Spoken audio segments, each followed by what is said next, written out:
সর্বস্তরের সারিয়াকান্দি উপজেলা বিএনপি অঙ্গ সংগঠন এবং এলাকাবাসী, আসসালামু আলাইকুম।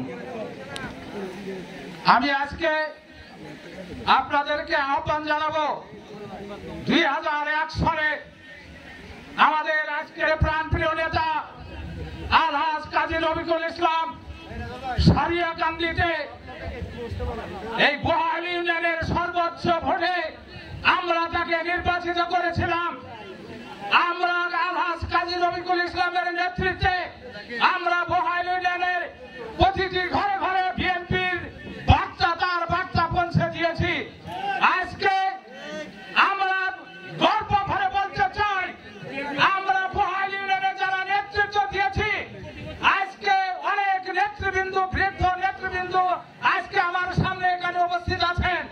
অত্যন্ত দুঃখের বিষয়, তাদেরকে এই ফ্যাসিস্ট সরকারের আস্তানায় যে কমিটি গঠন হয়েছে, আমার পূর্ববর্তী বক্তা বলে গেছে, তারা আমাদেরকে কাউকে এই কমিটিতে রাখে নাই।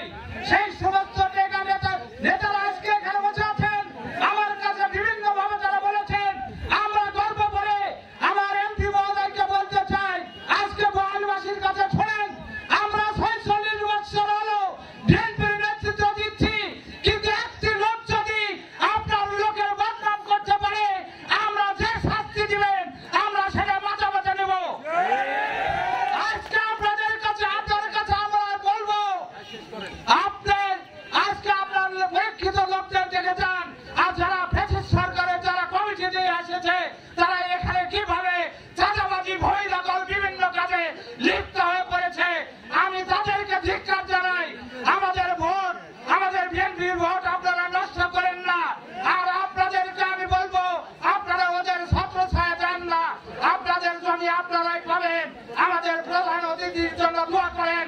আমরা বহাল ইউনিয়ন থেকে দুর্গম করে তুলবো। কাজী রফিক নমিনি সাহেব হবে এবং সে এমপি হবে। আপনাদের প্রত্যেকের ঘরে ঘরে আমরা পৌঁছে যাব আপনাদের সুখ দুঃখের কথা শোনার জন্য।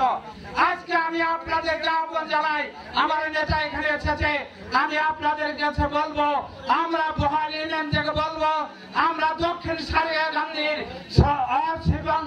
নেতা কাজী রফিককে আমরা নমিনেশন নেওয়ার জন্য আমরা দুর্গম করে তুলবো। আমরা ওই আজকে বিএনপির, আমি আর বেশি কিছু বলতে চাই না, আজকে সময় স্বল্পতার কারণে কথা বলা হলো না, আমি অন্যদিন বলবো। এখন আপনাদের মাঝে